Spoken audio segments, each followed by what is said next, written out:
5 وقت کی نماز یہ میرے نبی کی آنکھوں کی ٹھنڈک ہے، 5 وقت کی نماز اس امت کی شان پہچان ہے۔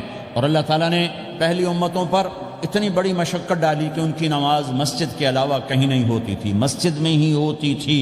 ہمارے لیے کتنی آسانی کر دی، جاب میں ہے مصلی بچھا نماز پڑھ، چلو مصلی بھی کوئی نہیں، زمین دیکھ اس پر کوئی گندگی تو کوئی نہیں ہے، بس زمین بھی تیرے لیے پاک ہے، چل نماز پڑھ۔ اور آسانی کر دی، پانی کوئی نہیں ہے، کوئی بات نہیں، مٹی میں ہاتھ مار، منہ پہ مل، پھر ایک ہاتھ مار، یوں کر، چل نماز پڑھ، میں تیری قبول کروں گا۔ یہ کسی امت کے ساتھ یہ نہیں ہوا، انہیں وضو ہی کرنا تھا چاہے پانی 50 میل پر موجود ہو۔ اور ہمارے لیے پانی کوئی نہیں ہے، چلو تیمم، مٹی میں ہاتھ ہمارا یوں کیا، پھر ہاتھ ہمارا ایک یوں کیا، ایک یوں کیا، چل بھائی اللہ اکبر قبول۔ عمار بن یاسر رضی اللہ تعالیٰ عنہ سفر میں تھے، ان کو نہانے کی ضرورت ہو گئی، نائٹ فال ہو گیا، تو انہوں نے سوچا کہ ویسے تو آدمی کو وضو کی ضرورت ہوتی ہے تو خالی منہ پہ ہاتھ مارا اور یوں کونیوں تک، لیکن مجھے تو غسل کی ضرورت ہے، تو خالی اس سے تو کافی نہیں ہوگا۔ تو انہوں نے کپڑے اتارے، اکیلے تھے، ریت کے اوپر کبھی یوں لیٹے، کبھی یوں لیٹے، کبھی یوں لیٹے، 3-4 دفعہ یوں اور یوں رول ہوتے ہوتے پھر انہوں نے نماز پڑھی۔ آئے اللہ کے نبی کی بارگاہ میں، یا رسول اللہ مجھے رات کو نہانے کی ضرورت پڑ گئی، تو میں نے کہا وضو کے لیے تو خالی یہ 2 دفعہ کرنا کافی ہے، تو یہ تو نہانا تھا، تو میں تو ریت میں خوب رول ہوتا رہا۔ میرے نبی نے انما یکفیک ضربتان، ارے سیدھے بندے عمار، اس کے لیے بھی اتنا ہی کافی تھا کہ تو یوں کرتا اور یوں کرتا اور تو پاک ہو جاتا۔ اللہ نے اس نبی کے طفیل، اس محبوب مصطفیٰ صلی اللہ علیہ وسلم کے طفیل، اللہ نے کیا کیا سہولتیں اور آسانیاں ہمیں عطا فرمائیں۔ پھر نماز 4 کی 2 رکعت کر دی کہ بھئی تم مسافر ہو 2 پڑھو، روزے میں سفر میں روزہ معاف کر دیا، بعد میں رکھ لینا، بعد میں رکھ لینا، قضا کرنے کا حکم، بالکل چھوڑنے کا نہیں۔ اور کہا کہ بھائی مریض ہو چھوڑ دو، مسافر ہو چھوڑ دو، اور نماز 2 رکعت کر دو، سنتیں چھوڑ دو۔ ابن عمر رضی اللہ تعالیٰ عنہ بیٹھے تھے تو انہوں نے 2 رکعت پڑھ کے بیٹھ گئے، تو ان کے خادم نے کہا سنتیں نفل نہیں پڑھو گے؟ کہا اگر پڑھنا تو 4 فرض پڑھتا میں، میرے اللہ نے معافی دے دی تو میں کیوں پڑھوں؟ میرے نبی نے سفر میں سنتیں نہیں پڑھی کبھی، اپنی امت کو سہولت دینے، فجر کی سنتیں 2 پڑھتے تھے، اس کے علاوہ سنتیں نہیں پڑھی تاکہ میری امت کو سہولت ہو، آسانی ہو۔ ایک دفعہ بارش ہو رہی تھی اور کوئی جگہ نہیں تھی نماز پڑھنے کے لیے، تو آپ نے اپنی اونٹنی کو آگے کیا اور اس پر بیٹھ گئے، بیٹھے ہی تھے، پیچھے صحابہ نے اونٹنیوں پر ہی صفیں بنائیں، اور یہ نماز اونٹنی پہ بیٹھ کر ادا کی گئی۔ بارش کے اندر نماز اونٹنی کے اوپر نماز بھی ہو گئی، رکوع بھی ہو گیا، سجدہ بھی ہو گیا، سلام بھی ہو گیا۔ پہلی امتوں کے لیے نہیں تھا، سجدہ ہی کرنا پڑے گا۔ یہ اللہ کے محبوب مصطفیٰ صلی اللہ تعالی علیہ وسلم کی طفیل، میرے اللہ نے ہم پہ فضل و احسان کیا، تو میرے نبی کی زندگی میں عبادات میں نماز سب سے اعلیٰ نظر آتی ہے، سب سے نمایاں نظر آتی ہے۔ اور پھر بازار میں، گھر میں، دفتر میں، ماحول میں میرے نبی کے اخلاق، یہ زندگی کا دوسرا روشن پہلو ہے۔ میرے نبی کی ساری زندگی 2 لفظوں میں آتی ہے، عبادت اخلاق، عبادت اخلاق، یا 2 اور لفظ، حقوق اللہ حقوق العباد، حقوق اللہ حقوق العباد۔ حقوق اللہ میں نماز سب سے اعلیٰ، اور حقوق العباد میں لوگوں کی برداشت کرنا، لوگوں سے درگزر کرنا، معاف کرنا، جھوٹ سے بچنا، دھوکے سے بچنا۔ میرے نبی سے پوچھا گیا یا رسول اللہ مسلمان کنجوس ہو سکتا ہے؟ ہم نے کہا ہو سکتا ہے۔ یا رسول اللہ مسلمان کمزور ہو سکتا ہے، بزدل ہو سکتا ہے، ڈرپوک ہو سکتا ہے؟ آپ نے کہا ہو سکتا ہے۔ یا رسول اللہ مسلمان جھوٹ بول سکتا ہے؟ آپ نے کہا نہیں، جھوٹ نہیں بول سکتا، جھوٹ نہیں بول سکتا۔ ہاں، الا لعنت اللہ علی الکاذبین، جھوٹوں پہ اللہ کی لعنت۔ اس لعنت کے ساتھ 400 پاؤنڈ بچا لیے، 4000 بچا لیے، 4 ملین بچا لیے، 4 بلین بچا لیے، 4 ٹریلین بچا لیے، ساری دنیا کو بچا لیا، اور اوپر اللہ کی لعنت پڑی تو اللہ کی قسم گھاٹے کا سودا ہے۔ اور سچے ہو گئے، سچ بولا، یہ میں 100 پاؤنڈ کماتا ہوں، لے لو جو لینا ہے اس میں سے، یہ میں 1000 پاؤنڈ کماتا ہوں، لے لو جو لینا ہے، یہ میں 50,000 پاؤنڈ کماتا ہوں، لے لو جو لینا ہے، کہ مسلمان کی زبان سے جھوٹ نہیں نکلتا، سچ ہی بولتا ہے۔ آپ تشریف لے جا رہے ہیں، ایک آواز ہے یا رسول اللہ، آپ نے یوں دیکھا، کوئی نظر نہیں آیا، پھر آواز ہے یا رسول اللہ، تو آپ نے دیکھا کہ ہرنی ڈیئر چھوٹی وہ کھڑی ہوئی، رسی میں بندھی، تو آپ نے کہا کیا ہوا؟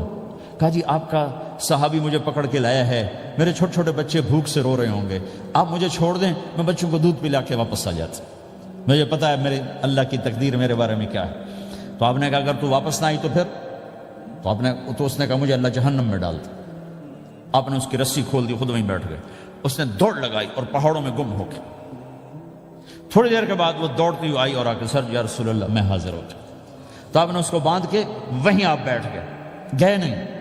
دیر کے بعد وہ صحابی آئے جنہوں نے اس کو شکار کیا تھا، پکڑا تھا، تو کہنے لگے ان کا یا رسول اللہ آپ یہاں کیسے؟ کہ میں ایک درخواست لے کر آیا ہوں۔ کہ کیا؟ کہ یہ ہرنی مجھے ہدیہ کر دو۔ کہ یا رسول اللہ سب کچھ آپ کا ہے، کہ بس یہ ہدیہ کر دو۔ کہ یا رسول اللہ حاضر۔ تو آپ نے اس کو لے کر رسی اس کی گردن سے نکالی کہ جا بچی اپنے بچوں کے پاس جا کے خوشی منا، سچ نجات دیتا ہے اور جھوٹ ہلاک کرتا ہے۔ ایک ہرنی جان کی بازی کھیل گئی سچ بولنے کے لیے، تم چند پونڈوں پہ جھوٹ بولتے ہو، ایمان کو برباد کر کے رکھ دیتے ہو۔ مسلمان جھوٹ نہیں بولتا، مسلمان دھوکہ نہیں دیتا،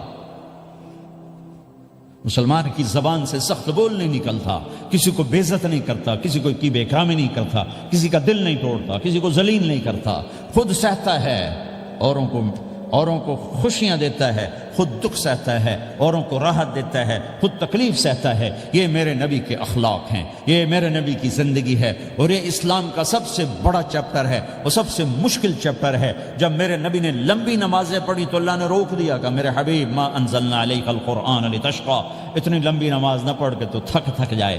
میرے نبی نے تبلیغ میں زور دکھایا تو اللہ نے روک دیا، فلتذهب نفسک علیہم حسرات، میرے نبی اتنا غم نہ کر کے آپ خود ہی آہیں بھرتے بھرتے آپ مر جائیں۔ میرے نبی نے مال سارا خرچ کیا، اللہ نے اس سے بھی روک دیا، ولا تبسطها كل البسط فتقعد ملوما محسورا، اتنا خرچ نہ کریں کہ آپ خود پھر دکھی ہو کے بیٹھ جائیں۔ خرچ کرنا بہت بڑا عمل، تبلیغ سب سے سارے عملوں کا سردار عمل۔ تبلیغ سے بڑا کوئی کام ہوتا تو اللہ نبیوں کو دیتا، اگر تبلیغ سے بڑھ کر کوئی کام ہوتا تو اللہ نبیوں کو دیتا، گشت سے بڑھ کر کوئی محنت ہوتی تو اللہ نبیوں کو دیتا۔ 950 سال نوح علیہ السلام گشتی کر رہے ہیں، اور اللہ کی مان لو، اتنا عظیم عمل کا میرے نبی درمیانہ نماز سب سے بڑی عبادت، میرے نبی درمیانہ کام۔ لیکن جب میرے نبی نے اخلاق اچھے کیے، دشمن کو معاف کرنا، تو ایک آدمی آپ سوئے ہوئے تھے، آپ کی تلوار لٹکی تھی، ایک آدمی آیا، اس نے آپ کی تلوار اتاری اور یوں ماری پسلی میں، آپ اٹھ کے بیٹھ گئے۔ اب وہ قتل کے ارادے کے لیے آ چکا ہے اور تلوار یہاں ہے، کہتا من یمنعک منی، اب بول تمہیں کون بچائے گا؟ تو آپ نے مسکراتے ہوئے کہا اللہ، تو اس کے ہاتھ سے تلوار گر پڑی، تو آپ نے اٹھا لی، آپ نے یوں سیدھی کی، اب تو بچا، تجھے کون بچائے گا؟ وہ کہنے لگا مجھے تو ہی بچائے گا۔ وہ تو اللہ کو جانتا نہیں تھا، کہا بابا مجھے تو ہی بچائے گا۔ تو آپ کہتے ہیں اس کا سر اڑا دو، یہ نبی کو قتل کرنے آیا ہے۔ میرے نبی نے فرمایا کلمہ پڑھتے ہو؟ کہا نہیں پڑھتا۔ کہا جاؤ معاف کیا۔ یہ میرے نبی کے اخلاق ہیں۔ 20 سال جنہوں نے قتل کے منصوبے بنائے، قتل کے منصوبے، مکہ والے، جب آپ مکہ میں فاتحانہ داخل ہوئے، ابو سفیان سب سے زیادہ آپ کو دکھ پہنچانے والوں میں پیش تو آپ نے ابو سفیان کو عزت دی۔ جو ابو سفیان کے گھر میں داخل ہوگا اس کو کچھ نہیں کہا جائے گا۔ آپ تو ابو سفیان کو بلا کے سولی پہ لٹکاتے، اور آپ کہہ رہے ہیں جو ابو سفیان کے گھر میں جائے گا اسے کچھ نہیں کہا جائے گا، جو بیت اللہ میں ہوگا اسے کچھ نہیں کہا جائے گا۔ سارا مکہ سامنے، آپ یوں بیت اللہ کا دروازے پر یوں دونوں ہاتھ ایسے ٹکا کے کھڑے تھے۔ پھر آپ نے کہا میں کیا کروں گا اب تمہارے ساتھ؟ تو سہیل بن عمر نے کہا آپ کریم ہیں، کریم کے بیٹے ہیں۔ تو آپ نے کہا جاؤ میں نے معاف کیا۔ یہ اخلاق آج مٹ چکے ہیں، مردوں سے، عورتوں سے، علم والوں سے، خانقاہ والوں سے، تبلیغ والوں سے، سب زیرو ہوئے پڑے ہیں۔ جب تک یہ اخلاق زندہ نہیں ہوتے اسلامی زندگی قائم نہیں ہو سکتی، اسلامی معاشرت قائم نہیں ہو سکتی۔ اور دین دو چیزوں سے آگے پھیلتا ہے، ایک دعوت اور ایک اخلاق۔ دعوت اور اخلاق۔ دعوت نہیں ہوگی تو اخلاق وہیں پڑے رہ جائیں گے، اخلاق نہیں ہوں گے تو دعوت کوئی قبول نہیں کرے گا۔ میرے نبی نے کتنے معجزے دکھائے مکے میں، نہیں کلمہ پڑھا۔ بدر میں ان کے 70 مارے گئے، فرشتوں کو دیکھا، جبریل کے گھوڑے کی آواز سنی، کلمہ نہیں پڑھا۔ خندق میں شکست ہوئی، کلمہ نہیں پڑھا۔ پانی نکلتے دیکھا انگلیوں سے، کلمہ نہیں پڑھا۔ ایک بکرے کا ایک بازو پکایا، ایک بازو بکرے کا، ایک اگلا جو بازو ہوتا، اور 40 آدمیوں نے کھانا کھایا اور ایک بوٹی کم نہیں ہوئی، کلمہ نہیں پڑھا۔ لیکن جب میرے نبی نے کہا جاؤ معاف کیا تو سارے ہی کلمہ پڑ گئے کہ واقعہ یہ اخلاق نبی کے ہو سکتے۔ حنین کی جنگ میں جب بھاگے لوگ، شکست ہوئی، تو ایک صحابی کا بھاگتے ہوئے پاؤں ہمارے نبی کا پاؤں پر آیا، اور جوتا سخت تھا، تو آپ نے کہا اوجعتنی، اور آپ کے ہاتھ میں چھڑی تھی، آپ نے اس کو یوں ماری تو اوجعتنی، ارے تو نے مجھے کتنا زیادہ درد پہنچایا، دکھ پہنچایا۔ وہ بیچارے پگھل کے رہ گئے اور پریشان ہو گئے، اور فرماتے ہیں سارا دن میں پریشان، ساری رات پریشان کہ اللہ کے نبی کو میں نے تکلیف پہنچائی، اب میرا کیا بنے گا۔ اگلا دن ہوا تو اعلان ہو رہا تھا بھائی جس کا پاؤں نبی کے پاؤں پہ آیا تھا اس کو اللہ کے نبی بلا رہے ہیں۔ تو صحابی کہنے لگے میں نے سمجھا بس اب میری تو دنیا بھی گئی اور آخرت بھی گئی، اب میرے اوپر کیس بنے گا اور مجھے ڈانٹ ڈپٹ بھی ہوگی، میرا کتنا بڑا گھاٹا نقصان ہوگا۔ یہ حاضر ہوئے ڈرتے ڈرتے، تو آپ نے فرمایا میرے بھائی کل میں نے تمہیں چھڑی ماری تھی، وہ مجھے معاف کر دینا، اور یہ 80 اونٹ تمہیں ہدیہ دیتا ہوں، 80 کیملز یعنی 80 پراڈو، 80 رینج روور کا یہ میری طرف سے تمہیں ہدیہ ہے۔ وہ حیران پریشان، یہ میرے نبی کے اخلاق ہیں، یہ میرے نبی کے اخلاق ہیں۔ کانٹے بچھانے والی نے 4 دن آنا چھوڑ دیا، بیمار ہو گئی تھی، تو ہم نے کیا بات ہے، وہ ہمارے راستے میں اب کانٹے کوئی نہیں ہیں، کہا جی وہ بیمار پڑی ہے جو کانٹے بچھاتے تھے، تو آپ اس کے گھر چلے گئے، ماں جی خیریت تو ہے، اب ٹھیک تو ہیں، کہا بیٹا مجھے کلمہ پڑھا دے، بس تیرے اخلاق نے مجھے فتح کر لیا ہے۔ میرے بھائیوں یہ چیپٹر بھول چکے ہیں، بھول چکے ہیں، بھول چکے ہیں۔ جب تک یہ چیپٹر زندہ نہیں ہوگا زندگی اسلامی نہیں بنے گی، معاشرہ اسلامی نہیں بنے گا، اور آگے قوموں کے لیے اسلام کا دروازہ نہیں کھلے گا۔ ہمیں معاف کرنا آتا ہو، ہمیں گالی دینے والے کو دعا دینا آتا ہو، غیبت کرنے والے کی تعریف آتی ہو، اور غیبت کرنے سے، غیبت سننے سے اپنے آپ کو ایسے بچاؤ جیسے زہر سے بچاتے ہو، جیسے آگ سے بچاتے ہو۔ ایک دوسرے کو نفرت کا بول نہ بولو ورنہ ساری زندگی تباہ و برباد ہو جائے گی۔ میرے رب کی قسم، میرے نبی نے کہا ایک زبان کا بول انسان بولتا ہے اور جہنم کی گہرائیوں میں گر جاتا ہے، اور ایک زبان کا بول انسان بولتا ہے اور جنت کے درجات پر چڑھ جاتا ہے۔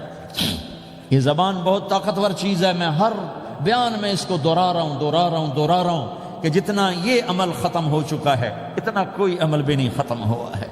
اور ایک صحابی ہیں ابو دجانہ۔ کون ابو دجانہ؟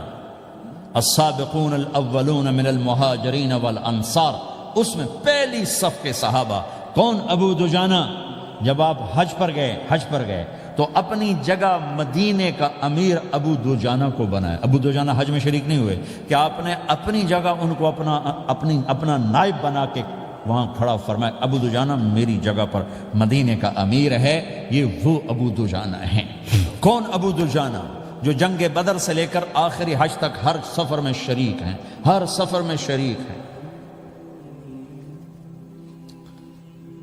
ان کی ایک بات میں بتانا چاہتا ہوں، پہلے تھوڑی سی ان کی ہسٹری بتانا چاہتا ہوں۔ کون ابو دجانہ؟ احد کی جنگ میں آپ نے تلوار اٹھائی، کہا اس تلوار کو کون لے گا؟ کئی صحابہ کھڑے ہو گئے۔ آپ نے کہا اس تلوار کا حق کون ادا کرے گا؟ سارے بیٹھ گئے، 3 آدمی کھڑے رہے، ایک زبیر بن عوام، ایک عمر بن خطاب، ایک ابو دجانہ۔ ان کا نام ہے سماک بن خرشنہ، سماک بن خرشنہ ان کا نام ابو دجانہ سے مشہور ہے۔ تو آپ نے تلوار نہ عمر کو دی، نہ زبیر کو دی، ابو دجانہ کو دی۔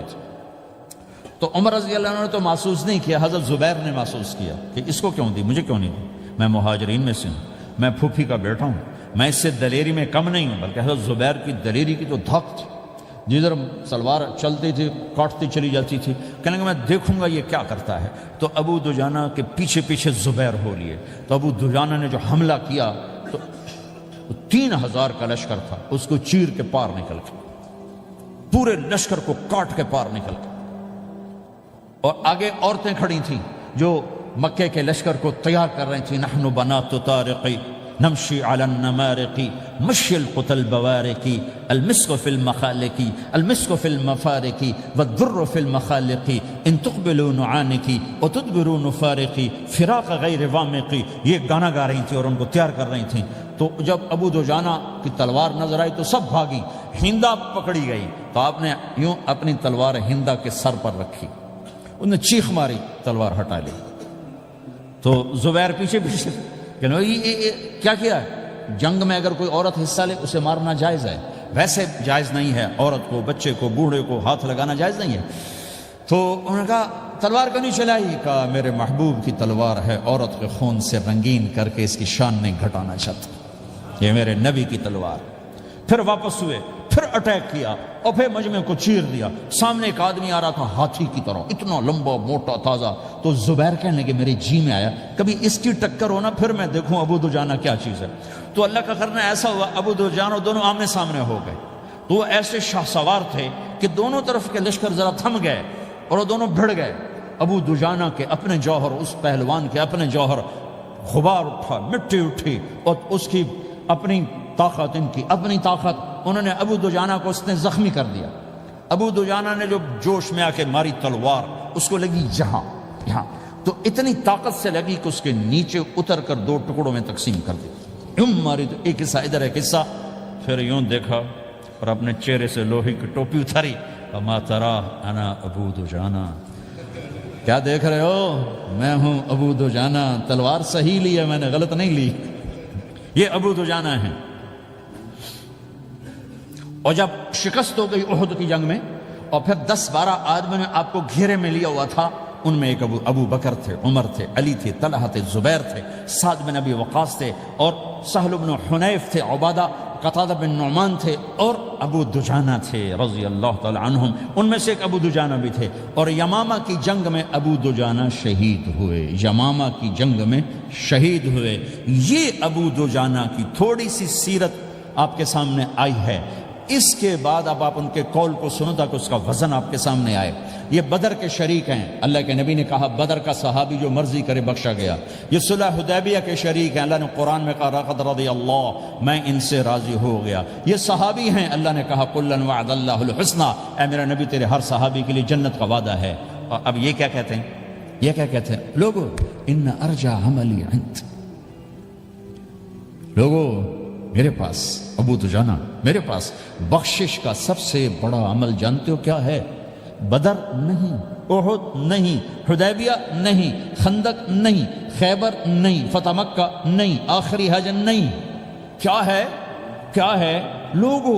ان ارجع عملی عندی، میرے پاس آخرت میں بخشش کا سب سے بڑا عمل بس ایک ہے کہ ما آذیت احدا بلسانی، میں نے اپنی زبان سے کبھی کسی کو دکھ نہیں پہنچایا۔ ولا اجد فی قلبی غلا لاحد، اور میرے دل میں کسی کے لیے بغض کوئی نہیں ہے، بس یہ میری بخشش کا عمل ہے۔